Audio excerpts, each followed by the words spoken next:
WIP news. मैं आपके साथ आशु धारीवाल। आज हम बात करने वाले हैं कि जो 4 जून को रिजल्ट आएगा उसमें एक बार फिर से इतिहास भी कह सकते हैं कि रच जाएंगे, क्योंकि इस बार के जो बड़े बड़े नारे थे बीजेपी की तरफ से बोल दिया है कि 400 पार, तो कांग्रेस ने भी बता दिया कि 295 सीट तो हमारी कंफर्म है। तो ऐसे में आज हम बात करने वाले हैं बहुत ही हटके एक मुद्दे पे कि आखिर इनकी रणनीतियां क्या थी। इस बार का जो लोकसभा चुनाव हुआ, इसके प्रचार की भी बातें करें तो सबसे ज्यादा दिलचस्पी यानी किसी मूवी जैसा लग रहा था, क्योंकि यहाँ इस बार भाषा की भी कोई श्रेणी नहीं रखी गई है। जो नेता थे उन्होंने बढ़ चढ़ के जो एक दूसरों के लिए शब्द भी यूज किए, वो भी सुर्खियों में बटे कि आखिर नेता इस तरह के शब्द यूज कर रहे हैं एक दूसरों के लिए। रणनीतियां भी बहुत सारी बनी, कई ग्रुप्स बने, कई बैठकें हुई। तो आज हम बात करने वाले हैं कि आखिर किसकी रणनीति में कितना दम है।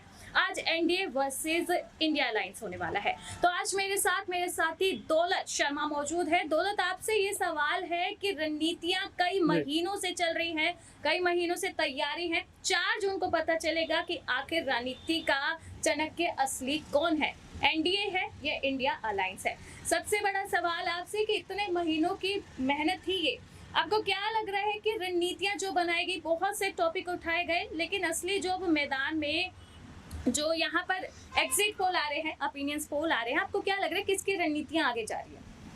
देखिए, यहाँ पर कांग्रेस कह लीजिए इंडिया अलायंस, क्योंकि कांग्रेस में सबसे बड़ी पार्टी है, इंडिया अलायंस ने सारी यहाँ पर रणनीतियां बनाई। आदिवासी, बेरोजगारी, महंगाई, सभी मुद्दों को उन्होंने यहाँ पर घेरा। लेकिन जिस तरीके से जो आक्रामकता होनी चाहिए थी, जिस तरीके से यहाँ पर चीजें होनी चाहिए थी, आपको उनके साथ अपना समय बिताना चाहिए था। यहाँ पर अगर आप आरक्षण देने की बात करते हैं तो आपको ये समझना चाहिए था किस तरीके से आरक्षण मिलेगा, या फिर क्या इन सरकार में आपके साथ गलत हो रहा है। कहीं ना कहीं वो चीजें समझाने में इंडिया अलायंस पीछे रह गई। लेकिन जो बीजेपी का फंडा है, उनका मुगल वाला फंडा, मटन वाला फंडा, महिलाओं वाला फंडा, या कह लीजिए मुस्लिम वाला फंडा, वो इस बार भी काम करा, क्योंकि उन्होंने अपनी आइडियोलॉजी अभी तक नहीं बदली। जो आइडियोलॉजी बीजेपी की शुरू से चलती आ रही है उसी पे वो काम कर रहे हैं, उसी पे वो हमेशा चलते हुए नजर आए हैं। जो हिंदुत्ववादी आइडियोलॉजी है, बीजेपी ने कभी उसको या तो लेने से मना नहीं करा, या फिर लोगों पर थोपने, या फिर कह लीजिए अपने बयानों में कभी भी उस चीज को डिनाई नहीं किया। यहाँ पर मुस्लिमों की भी बात हुई, लेकिन बात यहाँ पर वो हुई, यहाँ आपने देखा होगा कि राम मंदिर के साथ साथ यहाँ पर काशी की बात हुई।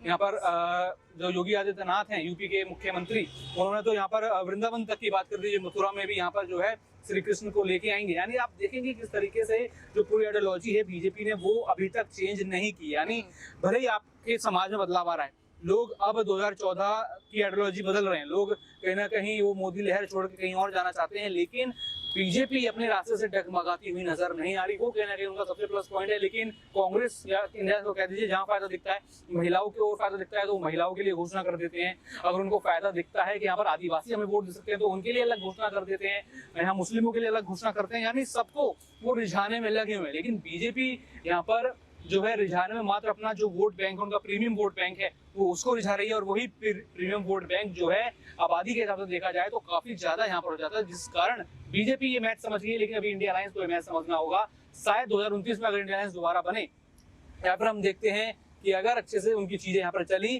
तो कहीं ना कहीं बीजेपी को बड़ा झटका लग सकता है। लेकिन सरकार तो यहाँ पर देखा जाए तो आराम से बहुमत तो बीजेपी अकेले ले लेगी, और उसके बाद जो सहारा होगा वो एनडीए उनको 300 के पार करा सकता है। हालांकि 400 पार तो यहाँ बहुत ज्यादा ही मुश्किल लगता है। लेकिन देखना होगा कि एग्जिट पोल के बाद अभी जो निर्णय आएंगे उसमें 400 पार होगा, या फिर इस बार इंडिया अलायंस थोड़ा घेरने में सक्षम रहेगी। जी, जैसे कि आज का हमारे इस डिबेट का टॉपिक है कि भगवा वर्सेस शहजादे, क्योंकि जो यहाँ पे कंपेन्स किए गए थे वहाँ भाषा की मर्यादा नहीं रखी गई। भूल गए कि आप किस पार्टी के, किस प्रमुख, किस गद्दी पे हैं।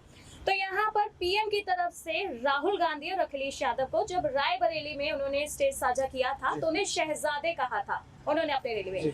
तो वैसे ही कांग्रेस की तरफ से पीएम मोदी को विश्व गुरु नहीं विश्व गुरु कहा गया था। तो क्या लगता है आपको, ये दोनों नेता ने जो एक दूसरे को टाइटल दिया है, क्या ये टाइटल जस्टिफाई है? क्या राहुल गांधी अखिलेश यादव शहजादे हैं? क्या पीएम मोदी विश्व गुरु है? देखिए, लगातार ये चीजें चलती रही हैं कि यहाँ पर कांग्रेस नेताओं को कहा जाता है कि ये तो बड़े लोग हैं, ये तो शहजादे लोग हैं, इनको आपसे कोई लेना देना नहीं है, इनको बस राजनीति यहाँ पर करनी है। कांग्रेस ने 70 सालों में आपने देखा होगा कहीं ना कहीं गांधी परिवार पे ही ज्यादा जोर यहाँ पर वो देते हुए नजर यहाँ पे। ये मैं ये नहीं कहता कि यहाँ पर बीजेपी में कोई परिवारवाद नहीं है। बीजेपी में यहाँ पर आप देखेंगे एक तरह का परिवारवाद है। यहाँ पर भी लोग हैं, जैसे ब्रजभूषण के बेटे करण सिंह को यहाँ पर टिकट दिया गया। यहाँ पर कई सारे ऐसे नेता हैं जिनके लड़के बच्चे यहाँ पर कह लीजिए जो है मंत्री हैं, बड़े बड़े पदों पर बैठे हैं।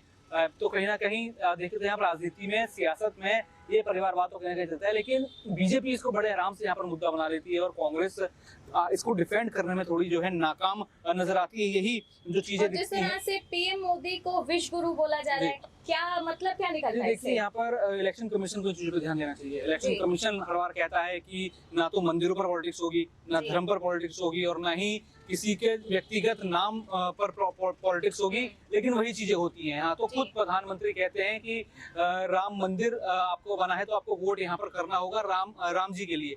देखिए यहाँ पर इस तरीके से वोट मांगना, धर्म के नाम पे वोट मांगना, ये इसी खुद मना करती है, लेकिन ऐसी चीजें इसी के सामने खड़े खड़े हो जाती हैं। लेकिन यहाँ पर इलेक्शन कमीशन कुछ नहीं देखती है और कहीं ना कहीं भाषा देखा जाए तो उसकी वैल्यू अब पूरी तरीके से यहाँ पर भारतीय राजनीति में लगभग 2014 या 19 के बाद आप कह लीजिए पूरी तरीके से खत्म हो चुकी है। पूरी तरीके से लोग यहाँ पर जो मन में आता है वो यहाँ पर बोलते हैं और जनता को भी आप देखेंगे सब चीजें पसंद आ रही हैं। जनता इनका मीम बनाती है, जनता सोशल मीडिया पे इसको शेयर करती है। यानी आप देख सकते हैं कि पॉलिटिक्स समझ लोगों की इतनी संकुची हो गई है कि वो उनको इन चीजों में मजा आने लग गया। तो कहीं ना कहीं देखा जाए तो गलती दोनों तरफ से है। जैसे कि लव जिहाद का टॉपिक हमेशा ही बीजेपी और भी बहुत सी पार्टियों के द्वारा उठाया जाता है, लेकिन लोकसभा चुनाव में आखिर जिहाद के लिए जगह कहां से बनी? क्योंकि कांग्रेस की ही एक प्रवक्ता की तरफ से बोला गया था कि ये चुनावी जिहाद बना देते हैं, यानी कि जितना जो मुस्लिम वोट बैंक है वो सारा कांग्रेस की तरफ आ जाएगा। तो आपको क्या लगता है कि लव जिहाद से इस तरह से कनेक्ट करना चुनाव एक बहुत ही पवित्र जो है यहाँ पर पर्व की तरह मनाया जाता है, पूरे एक फेस्टिवल की तरह यहाँ जो है 19 अप्रैल से ये 1 जून का पूरा सफर रहा, लेकिन इस बीच आप इसे एक जिहाद बोल रहे हैं, आप कह रहे हैं कि इसे एक हम वोट जिहाद बना देते हैं। कहाँ तक सही थी ये स्टेटमेंट?